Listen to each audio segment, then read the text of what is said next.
Esta es la palabra de Dios. Salmo 19, versículos 7 al 9. La ley del Señor es perfecta, infunde nuevo aliento. El mandato del Señor es digno de confianza, da sabiduría al sencillo. Los preceptos del Señor son rectos, traen alegría al corazón. El mandamiento del Señor es claro, da luz a los ojos. El temor del Señor es puro, permanece para siempre. Las sentencias del Señor son verdaderas, todas ellas son justas. Hermano, buenos días. Eso, con entusiasmo. Esta es la palabra de Dios. Salmo 19, versículo.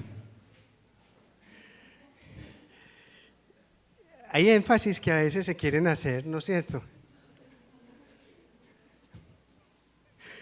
Muy bien. Me da mucha alegría saludarles esta mañana todavía, sí, Señor. Nosotros estamos en una serie de predicaciones que titulamos Cambiando nuestra historia, el poder transformador de la gracia de Dios. En esta ocasión iniciamos un ciclo de enseñanzas dedicado a los reyes de Israel. Y quiero comenzar puntualizando algo. Los gobernantes tienen una influencia muy poderosa sobre la nación. Es una influencia para bien o para mal. En el periodo de los reyes de Israel se puede ver claramente la correlación entre el estado espiritual del rey y del pueblo al que lidera. Normalmente cuando gobierna un rey piadoso, el pueblo teme al Señor. Sin embargo, cuando gobierna un rey malvado, el pueblo tiende a caer en mayor inmoralidad e idolatría.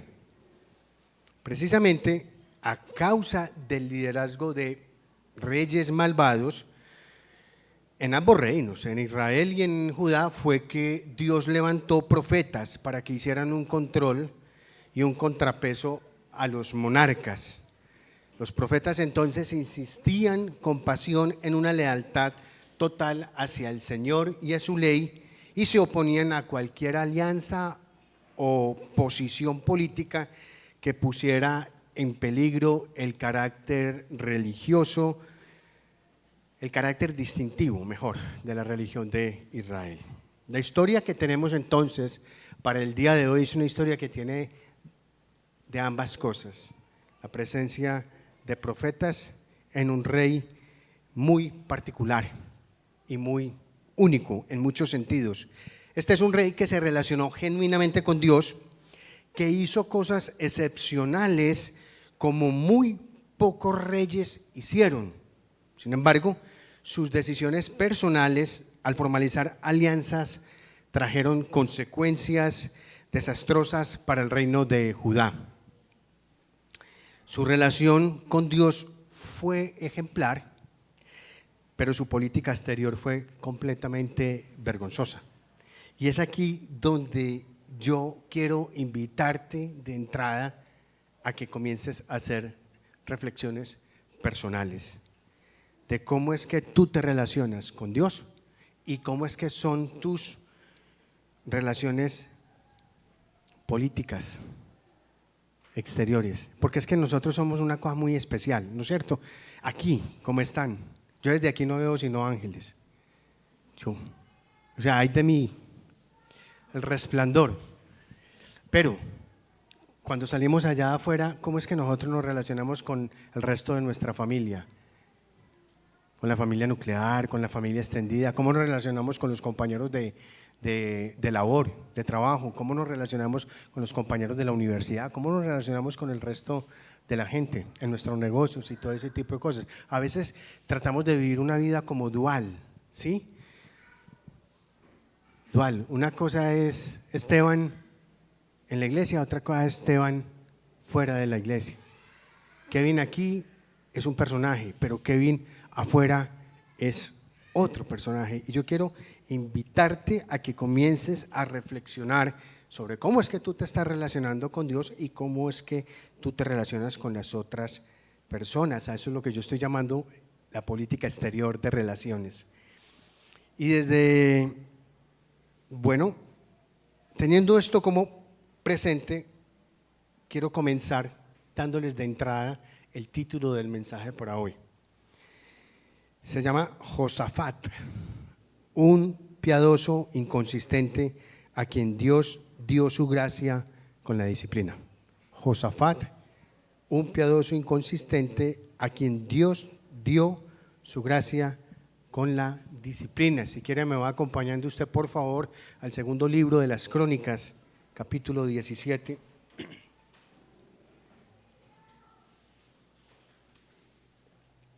Ahí es donde está más o menos la historia de este hombre en 5 capítulos en detalle. No obstante, se le menciona en Primera de Reyes.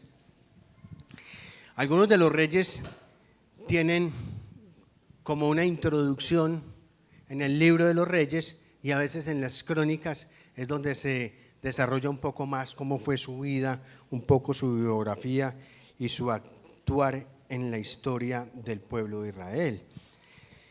La historia de Josafat, hermanos y hermanas, se desarrolla en el periodo en el que los dos reinos estaban divididos. Entonces estaba el reino del norte con sus 10 tribus, entre las que sobresalían particularmente Efraín y Manasés, y que su capital era Samaria, y el reino del sur llamado Judá, donde habían 2 tribus allí, la tribu de Judá y la tribu de Benjamín, y que su capital era precisamente Jerusalén. ¿Sí? Ahora, el conflicto entre estos 2 reinos fue permanente. A nosotros se nos visibiliza un poco a partir de la división del reino con Jeroboam, ¿sí? El que fue el que sucedió a Salomón. Pero realmente desde mucho antes ya habían conflictos relacionales entre esas 2 tribus. Dice la Escritura que el conflicto entre ellos comenzó básicamente desde la conquista de la tierra prometida. Efraín intentó 2 veces establecer un reinado para Israel en su territorio, lo dice el libro de los Jueces, capítulo 8, en los versículos 22 en adelante, y en el 9:7 también dice algo relacionado con esto. Pues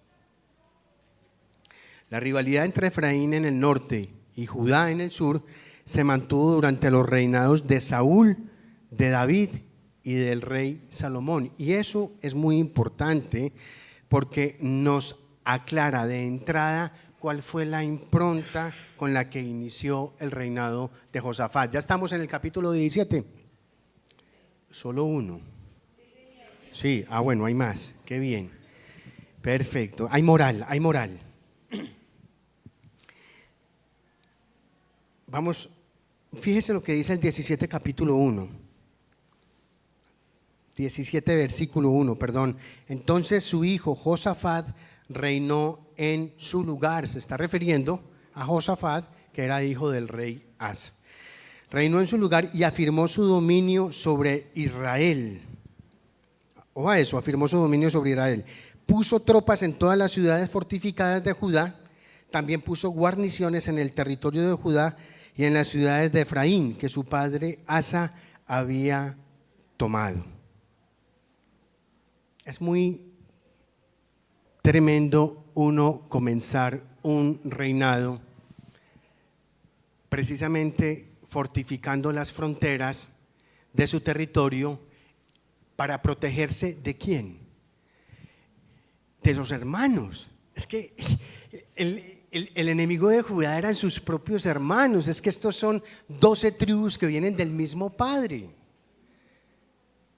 Y durante los siglos en que duró esta división, fueron muchísimos esfuerzos, recursos, gente que se tuvo que invertir, vidas que se perdieron precisamente cuidándote de tu hermano. Eso es para reflexionar un poquito, ¿no? Muy bien. Versículo 3. Y el Señor estuvo con Josafat porque anduvo en los primeros caminos de su padre David y no buscó a los Baales, sino que buscó al Dios de su padre. Anduvo en sus mandamientos y no hizo como Israel. El Señor pues afirmó el reino bajo su mando y todo Judá le traía presentes a Josafat y tuvo grandes riquezas y honores. Y miren esta hermosura, lo que dice la Escritura. Y su corazón se entusiasmó en los caminos del Señor. Y además quitó de Judá los lugares altos y las aceras. Interesante que el cronista nos habla de que anduvo en los primeros caminos de su padre David. Evidentemente David caminó unos caminos que no fueron del agrado del Señor. Pero el cronista nos dice que Josafat estuvo caminando en esos primeros caminos con toda la pasión, con toda la entrega, con toda la devoción que se podía tener hacia el Señor. Ahora, esos versículos que acabamos de leer nos están dando entonces un resumen de la vida de Josafat. Josafat es uno de esos reyes a quien el cronista juzga más favorablemente junto con Josías y Ezequías. Su éxito en esta situación tan particular de hostilidad en la que él vivió se debió esencialmente a su fidelidad a Dios y a su rechazo a adorar a Baal, que era el dios que adoraba las tribus del norte. Entonces, como consecuencia de esa fidelidad, Dios establece firmemente su reinado y asegura su prosperidad. El texto continúa hablándonos de Josafat y en los siguientes 2 versículos el cronista nos brinda un ejemplo concreto del celo de Josafat en su fidelidad a Dios. Nos dice entonces que un grupo compuesto de 5 oficiales, 2 sacerdotes y 9 levitas se encargarán de ser maestros itinerantes de la ley de Dios. Es decir, estamos frente a un programa oficial de educación en la ley del Señor, el cual implicaba evangelización y una catequesis a nivel nacional. Esta, hermanos, era la mejor y más sabia política que podía promover un rey de Judá que era consciente de la seguridad.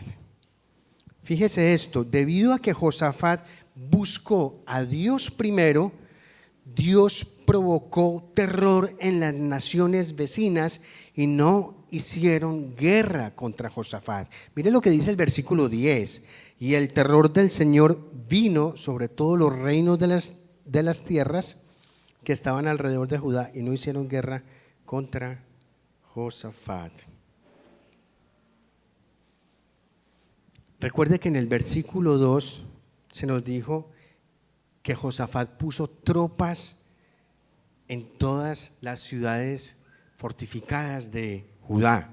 Sin embargo, después de poner esas tropas que se supone que amedrantan y que generan respeto, temor en nosotros, la Escritura no dice que la gente que los vecinos tuvieron temor del Señor.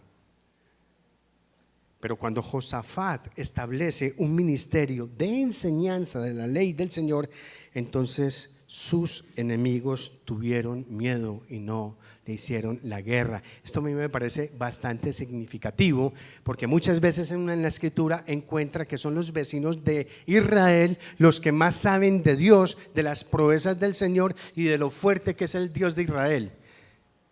Y a veces eso se le olvida a la nación de Dios. ¿Sí? Muy interesante eso. En el resto de este capítulo 17, son 5 capítulos, recuerde, yo le animo a que lo lea en casa. Yo veo que algunos lo están leyendo en este momento, les animo a que lo continúen leyendo. Se nos habla de cómo Josafat se engrandecía más y más y cómo edificaba fortalezas y creaba ciudades de almacenaje. La Escritura nos deja ver así entonces a un rey que administró muy bien los recursos que Dios le dio y a un rey al que le rindieron tributos las naciones vecinas. Los últimos versículos del capítulo 17 se nos relata la cantidad de ejército y de tropas que tenía Josafat en números enormes. Habla de cifras de 300.000, 400.000 y cosas de esas. El capítulo 18 comienza diciendo que Josafat tenía, vaya conmigo ahí, yo veo que muchos me miran y no leen la Biblia, aprecio enormemente ese voto de confianza, pero no vaya a ser que nadie está exento de salir por ahí con alguna herejía, ¿no?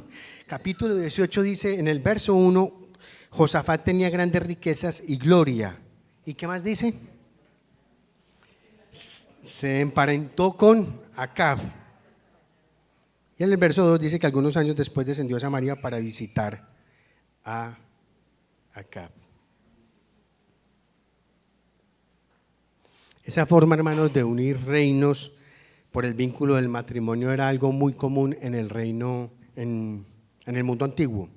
Sin embargo, para Israel eso fue siempre una política muy imprudente y para Josafat fue de una alta inconveniencia. La estrategia más sabia para la protección de su reino era la obediencia, en lugar de estar creando vínculos con personas impías y particularmente con un rey como Acab, que tenía un lujo y una maravilla de esposa. ¿Usted sabe quién era la esposa de Acab? Nada más y nada menos esa leyenda, esa joya.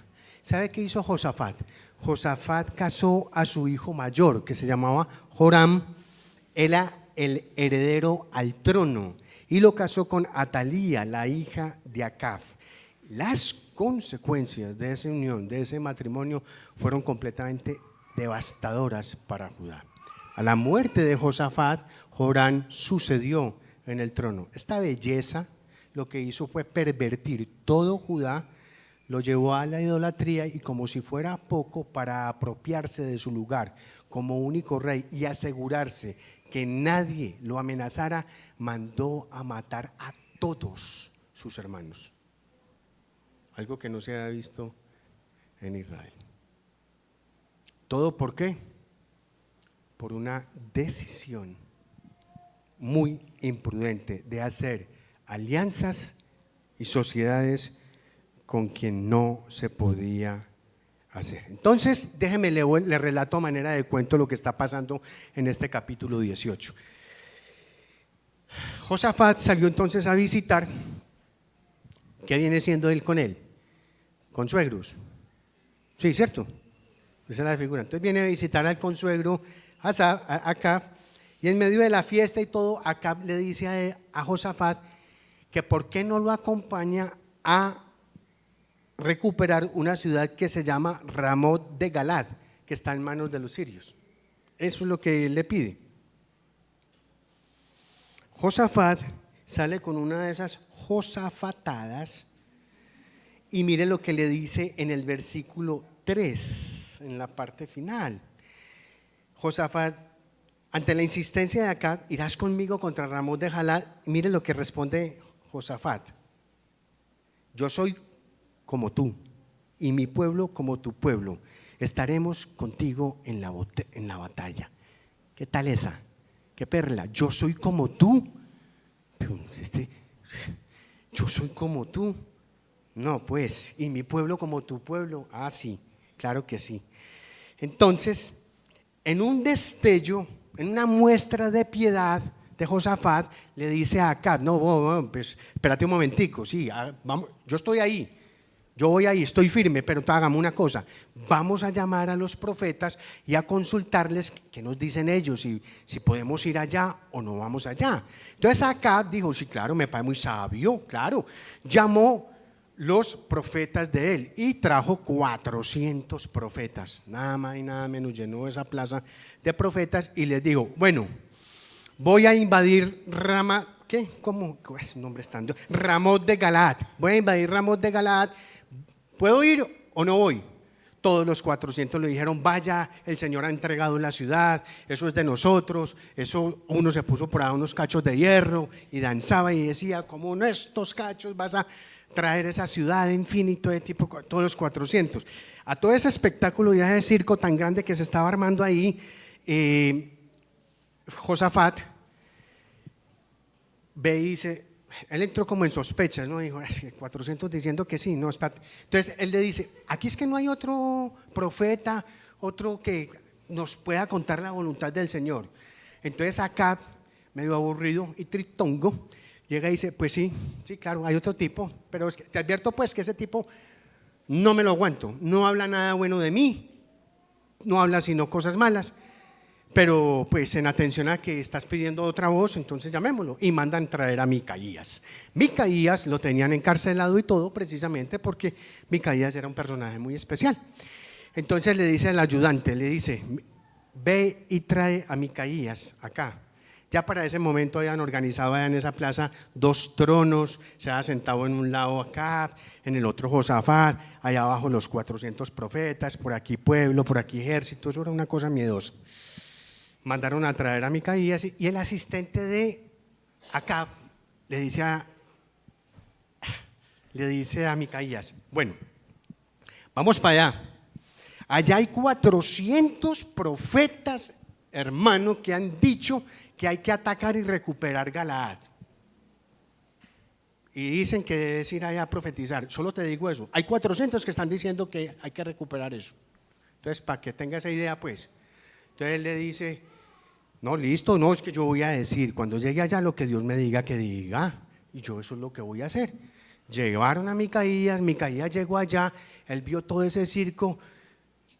Y acá le preguntó, vamos a tomarnos Ramot de Galaad, ¿vamos o no? Y Micaías vio todo eso y dijo, no, claro, hay que ir, eso hay que tomárselo ya, el Señor se la entregó. Pero eso como que se lo dijo en un tono de burla tal que el propio acá dijo, no, pero yo siempre cuando te pido que me estés diciendo la verdad, no me estés diciendo cuentos, decime la verdad. ¿Y quién dijo miedo, hermano? ¿Quién dijo miedo? Ni corto ni perezoso, se la suelta completa. Mire el versículo 18, mire el 16.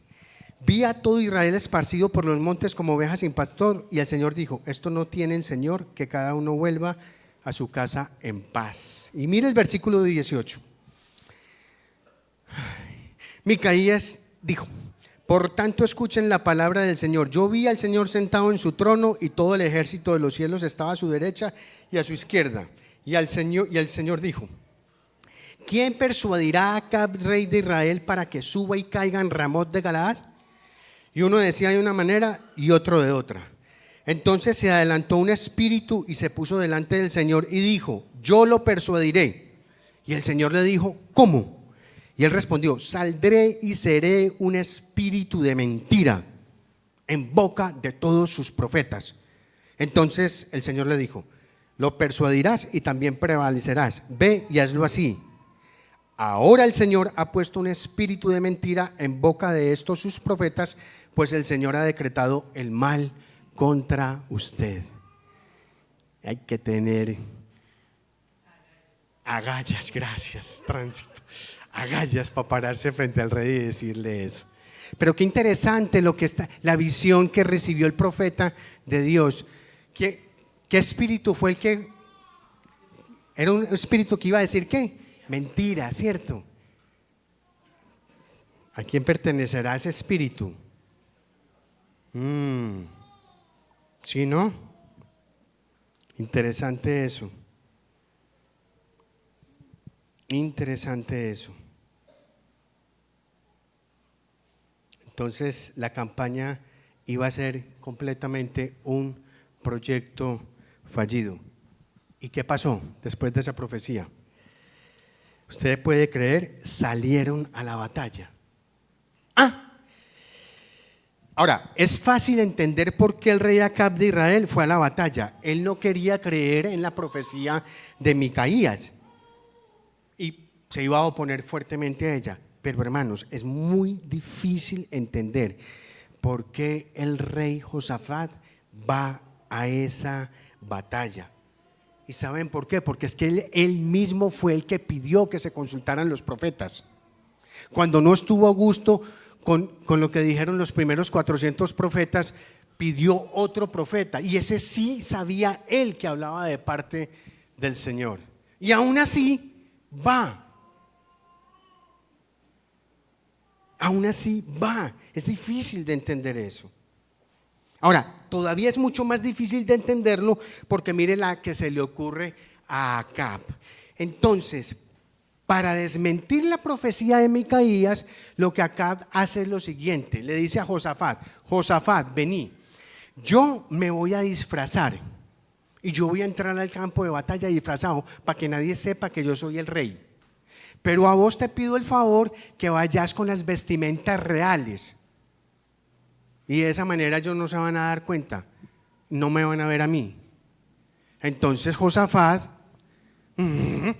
va y se pone las vestimentas reales y sale al campo de batalla así. ¿Y cómo se convierte Josafat ahí?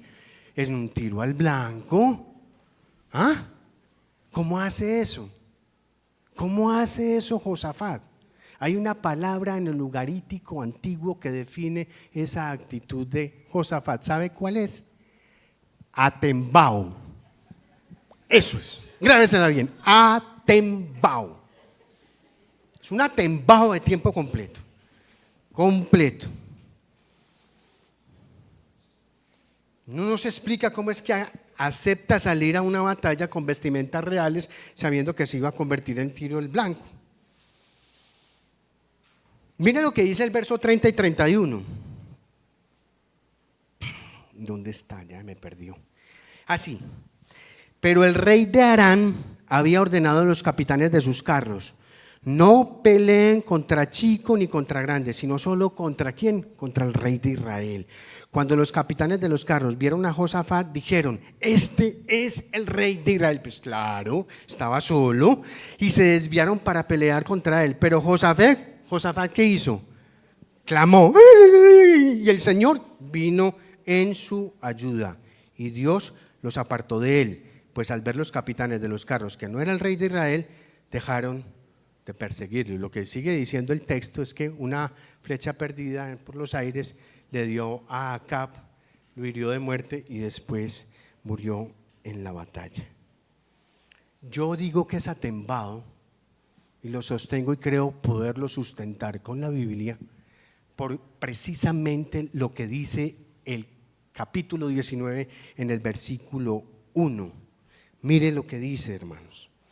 Entonces Josafat, rey de Judá, regresó en paz a su casa en Jerusalén. Regresó en paz a su casa en Jerusalén. Hay que ser muy ingenuo y muy poco inteligente para creer que después de hacer lo que hizo Josafat, la cosa iba a seguir como si nada, como parte sin novedad. En el asna sacó el termo 2 sorbitos de agua, lo cerró y voy tranquilo para la ciudad, loco de contento con su cargamento. No, ni bien iba llegando a Jerusalén cuando le salió al encuentro el profeta Jehú y lo increpa de una manera muy tremenda. Mira el versículo 2. Pero el vidente Jehú, hijo de Hananí, salió a encontrarlo y dijo al rey Josafat: ¿vas a ayudar al impío y amar a los que odian al Señor y con esto traer sobre ti la ira del Señor? Sin embargo, se han hallado en ti cosas buenas, porque has quitado las aceras de la tierra y has dispuesto tu corazón para buscar a Dios. Has dispuesto tu corazón para buscar a Dios. No vaya a pensar que esas cosas que hacemos, que creemos que Dios no las ve, que nosotros no les damos importancia, porque parece ser que este maestro no le dio importancia a lo que estaba haciendo, pasan desapercibidas del ojo del Señor. A renglón seguido, entonces, la Escritura nos dice que Josafat se quedó en Jerusalén, es decir, 0 aventuras en el extranjero, y jamás volvió a visitar el reino del norte, Israel. Hizo esfuerzos personales, dice la Escritura allí, yendo él mismo, y también desarrolló otra campaña oficial para unificar y consagrar religiosamente el reino del sur. Y esas campañas itinerantes no tienen ningún equivalente real en el Antiguo Testamento. En ninguna otra parte del Antiguo Testamento se dice que un rey hizo eso.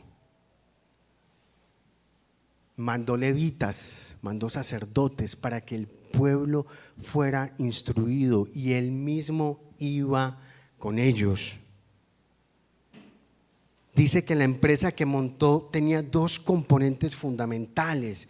En el verso 4 habla de la enseñanza y de la instrucción de la ley del Señor y la reorganización del sistema judicial, estableciendo cortes en lugares estratégicos en todas las ciudades fortificadas de Judá, dice el verso 5. También dice que en Jerusalén se iba a situar la corte de apelación final, en la que iba a ser presidida por el sacerdote Amarías cuando el asunto tuviera que ver con temas de carácter religioso, y por Zebadías cuando los asuntos fueran de carácter civil.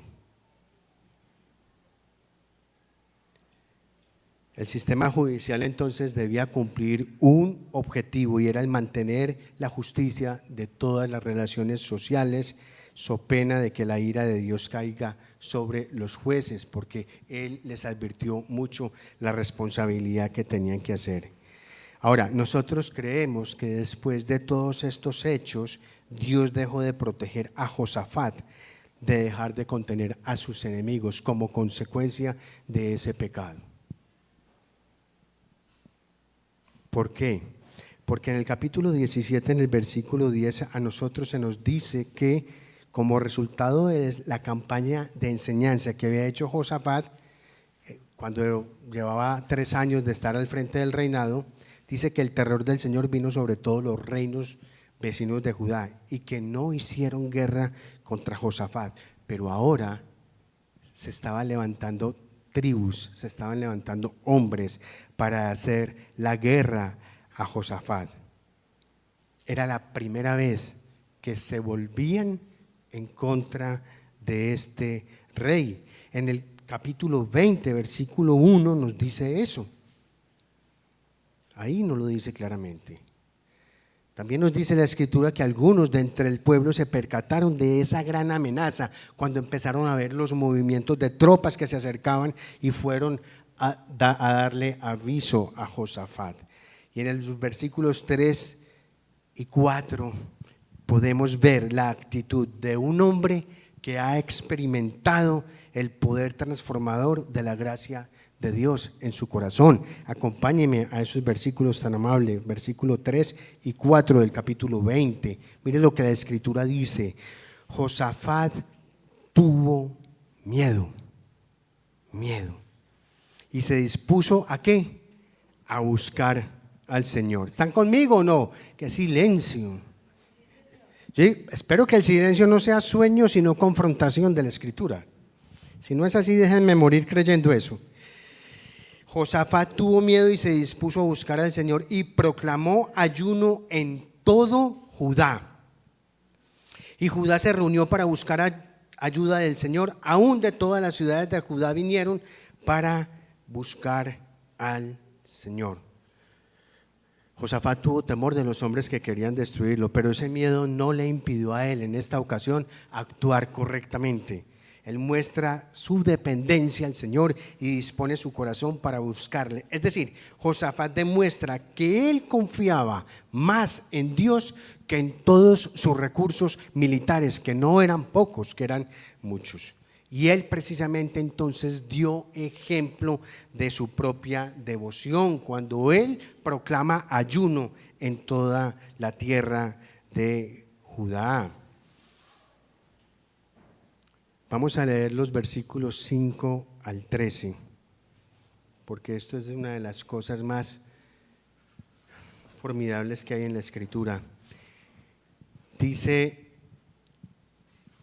Josafat se puso en pie en la asamblea de Judá y de Jerusalén. ¿En dónde? en la casa del Señor, no fue en el palacio de Él, no fue en una manga por allá detrás, no fue en un rincón, en la casa del Señor. Parece que estaban estrenando atrios delante del atrio nuevo y dijo: oh Señor, Dios de nuestros padres, ¿no eres tú Dios en los cielos? ¿Y no gobiernas tú sobre todos los reinos de las naciones? En tu mano hay poder y fortaleza, y no hay quien pueda resistirte. ¿No fuiste tú, oh Dios nuestro, el que echaste a los habitantes de esta tierra delante de tu pueblo Israel y la diste para siempre a la descendencia de tu amigo Abraham? Y han habitado en ella, y allí te han edificado un santuario a tu nombre, diciendo: si viene mal sobre nosotros, espada, juicio o pestilencia o hambre, nos presentaremos delante de esta casa y delante de ti, porque tu nombre está en esta casa, y clamaremos a ti en nuestra angustia, y tú oirás y nos salvarás. Y ahora los amonitas y moabitas y los del monte Seir, a quienes no permitiste que Israel invadiera cuando salió de la tierra de Egipto, por lo cual se apartaron de ellos y no los destruyeron, mira cómo nos pagan, viniendo a echarnos de tu posesión, la que nos diste en heredad. Oh Dios nuestro, ¿no los juzgarás? Porque no tenemos fuerza alguna delante de esta gran multitud que viene contra nosotros, y no sabemos qué hacer, pero nuestros ojos están vueltos hacia ti. Todo Judá estaba de pie delante del Señor con sus niños, sus mujeres y sus hijos. Todos, absolutamente todos, encabezados por su propio rey, clamando a Dios con fe, con mucha fe. Qué distinto este Josafat del que se reunió a beber y a juerguear con Acab tiempo atrás. Este que se ve amenazado y lo primero que hace es salir en busca del Señor, porque reconoce en su Dios su fortaleza y no en sus tropas. Dice el versículo 14,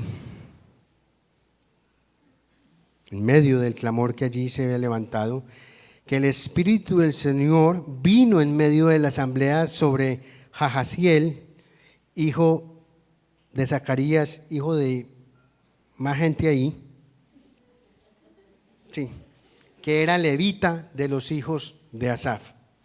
Y dijo Jahaziel: presten atención todo Judá, habitantes de Jerusalén, y tú, rey Josafat, así les dice el Señor: no teman ni se acobarden delante de esta gran multitud, porque la batalla no es de ustedes, sino de Dios. La batalla no es de ustedes, sino de Dios. Dios no solamente estaba respondiendo la oración, hermanos, Él le estaba recordando a Josafat y a Judá de quién era la batalla, y la batalla era de Él.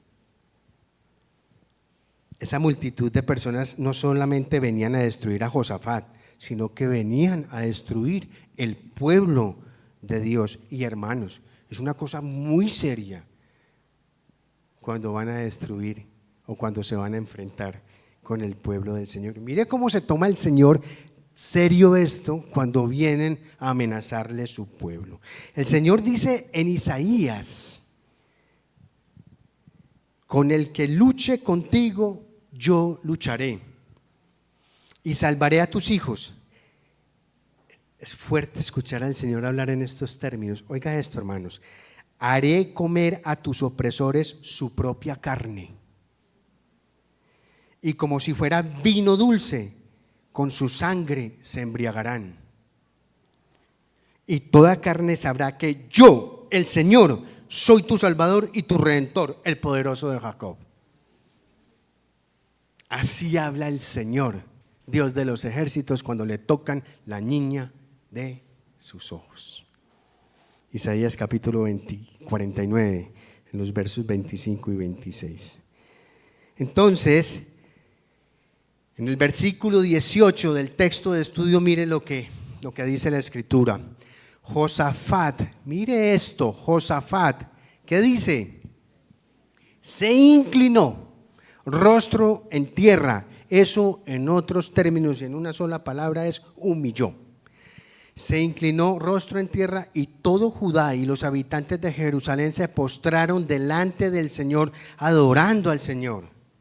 Y se levantaron los levitas de los hijos de Coad y los hijos de Coré para alabar al Señor, Dios de Israel, en voz muy alta. Se levantaron muy de mañana y salieron al desierto de Tecoa. Cuando salían, Josafat se puso en pie y dijo, y mire el liderazgo de este hombre: óiganme, Judá y habitantes de Jerusalén, confíen en el Señor su Dios y estarán seguros. Confíen en sus profetas y triunfarán. Después de consultar con el pueblo, designó a algunos que cantaran al Señor y a algunos que le alabaran en vestiduras santas, conforme salían delante del ejército, y que dijeran: den gracias al Señor, porque para siempre es su misericordia. Ese canto todavía lo cantamos nosotros hoy en día. Den gracias al Señor, porque para siempre es su misericordia. El relato entonces, hermanos, a renglón seguido nos cuenta que mientras cantaban cantos de alabanza, el Señor puso una emboscada a toda esa multitud que quería atacar a Judá, y terminaron matándose los unos a los otros. Cuando Judá llegó al lugar de la batalla, solo encontró cadáveres por todas partes. Y dice la escritura que tardaron 3 días en recoger el botín, porque había mucho botín allí. También nos dice la escritura que Josafat y los que salieron a la batalla regresaron a Jerusalén y fueron de inmediato a la casa del Señor. No fueron a beber, ni a rumbear, ni a celebrar. Se fueron directo a la casa del Señor con arpas, liras y trompetas a adorar a Dios. Y dice también, versículo 29, vaya conmigo ahí, versículo 29 y 30. Dice que vino el terror de Dios sobre todos los reinos de aquellas tierras cuando oyeron que el Señor había peleado contra los enemigos de Israel. El reino de Josafat estuvo en paz porque su Dios le dio tranquilidad por todas partes.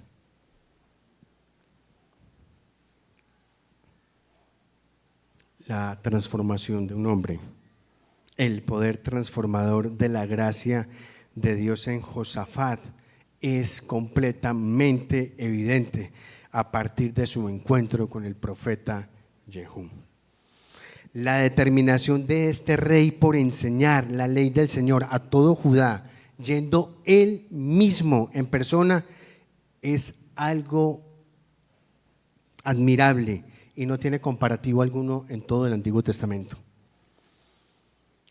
La gallardía con la que demostró reconocer su miedo frente a la invasión que venía y su disposición para decretar ayuno en todo el reino y liderar en persona una jornada que no se sabe de cuánto tiempo fue para buscar ayuda del Señor, fue realmente excepcional. La oración que hizo en la casa del Señor delante de todo el pueblo y la forma en que se postró rostro en tierra cuando el Señor respondió esa oración por medio del profeta son algo exactamente maravilloso y excepcional. Josafat entonces demostró devoción, confianza y sumisión al Señor como muy pocos lo hicieron en la historia del pueblo de Dios. Ahí es el momento justo para terminar este sermón.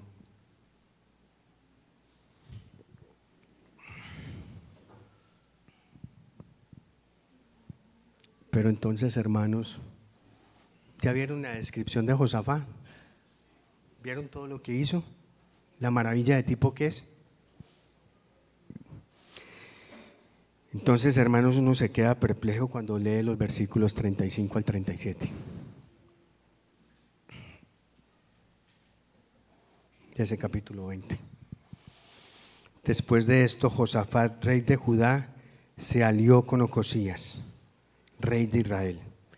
Al hacer esto, obró impíamente y se alió con él para hacer naves que fueran a Tarsis, y construyeron las naves en Esión-Geber.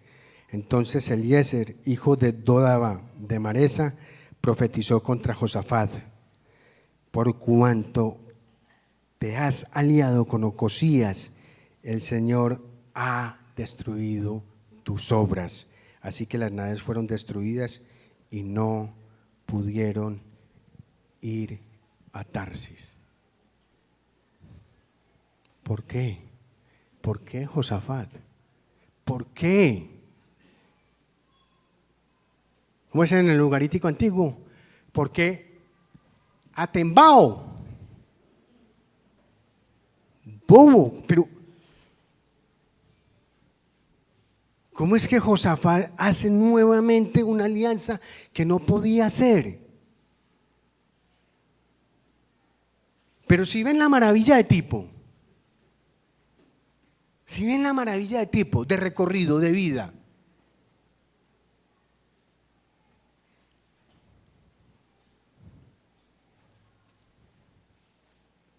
un completo desastre.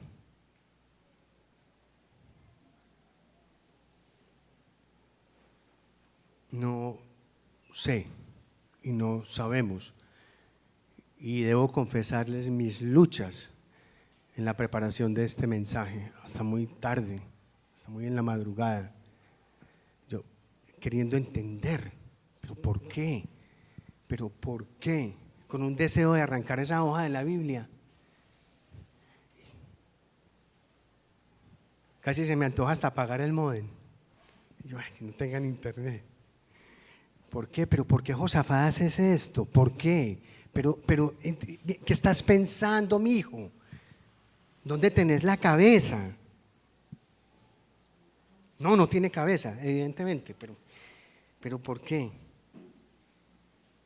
Ahora, no sé por qué hizo esto. Porque no se podía asociar con los impíos. Pero ¿saben qué sí sé? Que Dios nuevamente tuvo misericordia de Josafat al solo destruir las naves y no cortarlo a él. El pecado, hermanos, trae pérdida, y este pecado, le costó tiempo, plata y probablemente desistir de su proyecto de ir en búsqueda del oro de Ofir.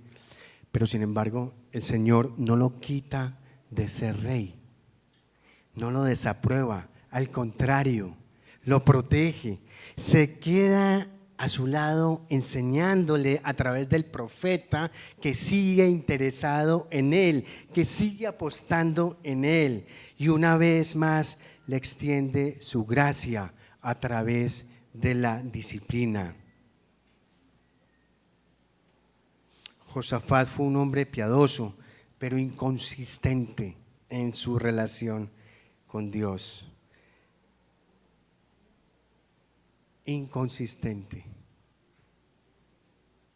Me decía el Señor: es que pusiste tantas expectativas en Josafat que te equivocaste, mi hijo. Yo le aposté todo a este hombre. Conforme lo leía, conforme lo estudiaba, me maravillaba, buscaba en otros pasajes, no había nada comparable a lo que este hombre había hecho. Qué cosa tan maravillosa. O sea, alcanza a imaginar el guanabanazo que recibí cuando leo esos versículos. Oh, podía creer. Pero todavía pero vos, no, Josafat, no. Y entonces el Señor me dice: has puesto todas las expectativas en un hombre que no tiene todo para hacerlo, porque el único que tiene la capacidad de hacerlo es otro hombre, pero no Josafat, sino el Hijo del Hombre. Ese sí puede hacerlo, ese sí llena todas las expectativas completas, ese sí fue piadoso, ese sí fue consistente, ese sí fue amoroso, ese sí cuidó su relación con su Padre. La gracia que Dios le extendió a Josafat fue a través de actos disciplinarios que permitieron que siguiera con vida, pero que aún así trajeron consecuencias muy serias. Y aquí necesito aclarar algo, hermanos. Esos actos disciplinarios que Dios hizo en Josafat y esos actos disciplinarios que hacen en tu vida y en mi vida, cuando nosotros hacemos josafatadas, no los hace por maldad. Es un acto completamente de amor. Es un acto de gracia, completamente de gracia. Porque dice la Escritura en Hebreos capítulo 12, hijo mío, no tengas en poco ¿qué? La disciplina del Señor, ni te desanimes al ser reprendido por Él, porque el Señor al que ama, disciplina y azota a todo aquel que recibe por hijo. Es para su corrección que sufren. Dios los trata como a hijos, porque ¿qué hijo hay a quien su padre no discipline?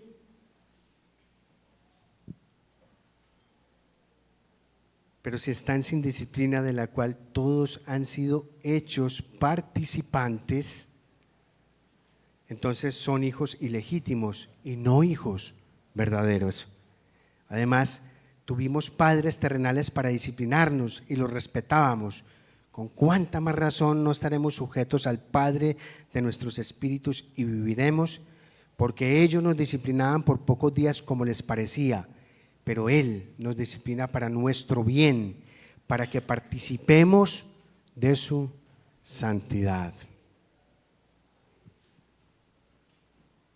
La disciplina, hermanos, es un acto de gracia del Señor que expresa todo el amor que Él siente por nosotros. Lo expresó en la vida de Josafat.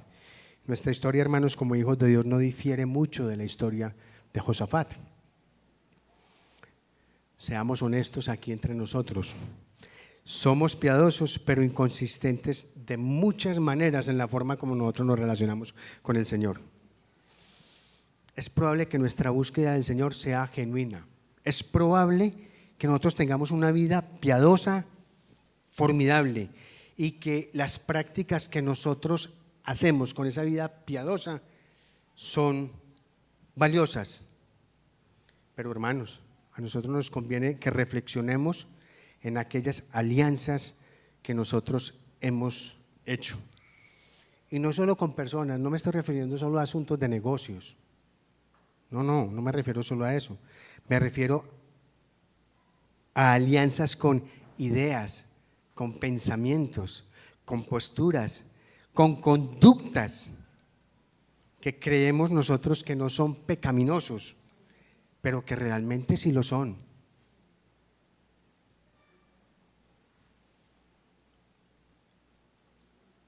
Realmente sí lo son. Entre nosotros hay mucha ingenuidad y mucha falta de inteligencia en el discernimiento de asuntos y de relaciones que glorifiquen a Dios.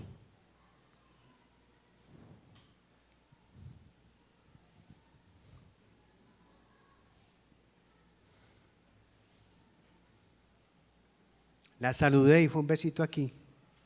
Eso no fue en la boca, pastor. Aquí. Y ella también me respondió el besito aquí.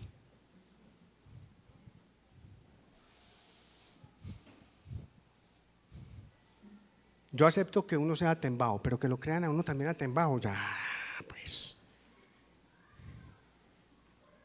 Sí, por.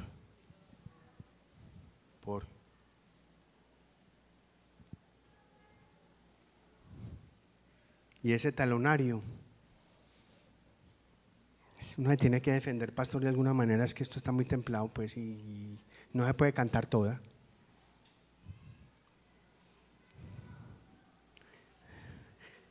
Ya los contadores me miran con ojo fruncido.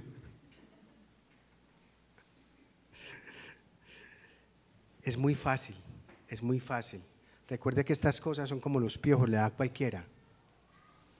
Cualquiera cae en en estos comportamientos y en estas conductas que no glorifican al Señor.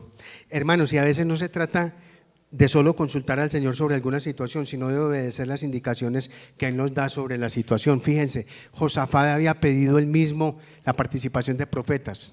No los aceptó y pidió otro profeta. Y ese profeta sí dijo la verdad, pero aún así él fue.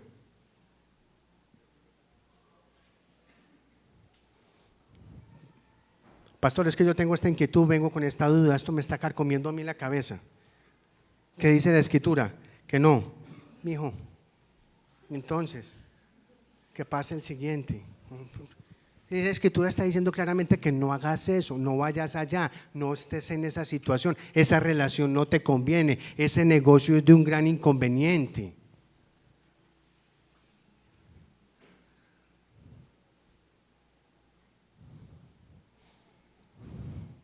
Hermanos, por favor,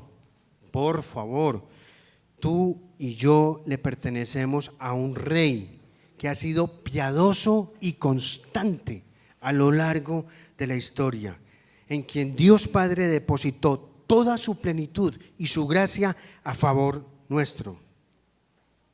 Le servimos a uno que tomó nuestra causa como su causa, a uno que nos ofrece que vayamos a Él todos los que estamos cansados y cargados, porque nos va a hacer descansar. Uno que nos ofrece su yugo sobre nosotros para que aprendamos de Él, porque Él es ¿qué? Manso y humilde de corazón, y nos ofrece descanso para nuestras almas, porque su yugo es fácil y su carga es ligera. Le pertenecemos a un rey que nos ha amado con amor eterno y nos ofrece su misericordia. Un rey que se duele con nuestras inconsistencias, pero que no nos deja tirados en nuestros pecados, porque es un rey que nos corrige, porque es un rey que nos disciplina, porque nos ama y porque es un rey que siempre está dispuesto a transformarnos hasta que todos lleguemos a la unidad de la fe y del pleno conocimiento del Hijo de Dios y a la medida de la estatura de la plenitud en Cristo. Señor, yo quiero darte gracias, Padre, por tu palabra, por tu bendita palabra, Señor. Glorificarte por ella, Señor, porque es que ella es nuestro profeta, ella es nuestra guía. Ella habla de la grandeza, de la majestad, de la potestad y del imperio de tu Hijo, de tu bendito Hijo, Señor. Tu Hijo que fue piadoso, tu Hijo que fue consistente, Señor, y consistente hasta la última gota de sangre que derramó en la cruz del Calvario, Señor. Si fuera por nuestras inconsistencias, Señor, estaríamos mucho más mal que lo que en su momento estuvo Josafat, Señor. A veces pareciese como que eso fuera lo único que tuviésemos para presentarnos ante ti, nuestras inconsistencias.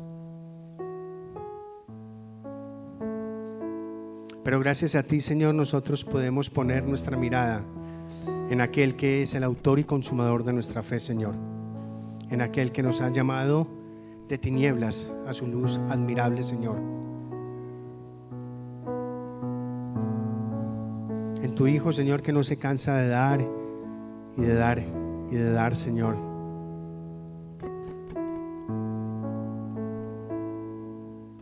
En tu Hijo, Señor, que a pesar de morir en esa cruz, dijo: yo estaré con ustedes hasta el fin del mundo.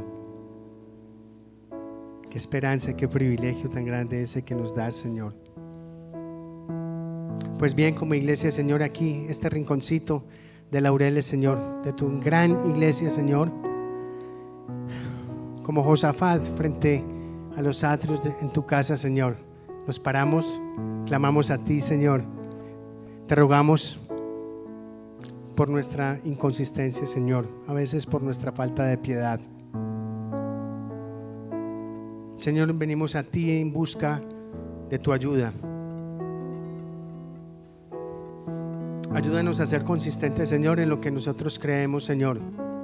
Ayúdanos a ser consistentes en lo que predicamos, Señor. Permite que la gente allá afuera, Señor, en medio de todas nuestras relaciones, puedan ver a tu Hijo en nuestra vida, Señor. Qué mejor testimonio que ese, Señor, que cuando nos paremos frente a las personas, Señor, ellos puedan ver en Juan, en Pedro, en Lucas, en Adriana, en Carlos, en Andrés, puedan ver a tu Hijo, Señor, resplandeciente, como antorcha, como faro, Señor.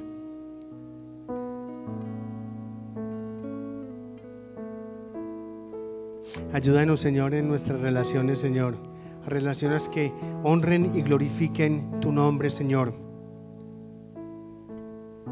Revélanos, Señor, te lo suplicamos, revélanos por esas conductas, por esas ideas, esos pensamientos, esas posturas que a veces nosotros establecemos, Señor, que no tienen ni siquiera asidero bíblico, pero que seguimos simplemente a veces como para donde va Vicente, Señor. Y ayúdanos, Señor, a enderezar esos caminos, Señor. Ubícanos en tu camino nuevamente. Te lo rogamos, te lo suplicamos, en el nombre que es nombre sobre todo nombre. Amén. Por favor, guarde la reverencia de este momento, Señor. Guarden la reverencia, hermanos, la reverencia. Yo sé que el Señor está ministrando el corazón de cada uno de nosotros. Permitamos que Él haga su obra, Señor, mientras los músicos elevan cantos que anhelamos lleguen al Señor con olor fragante.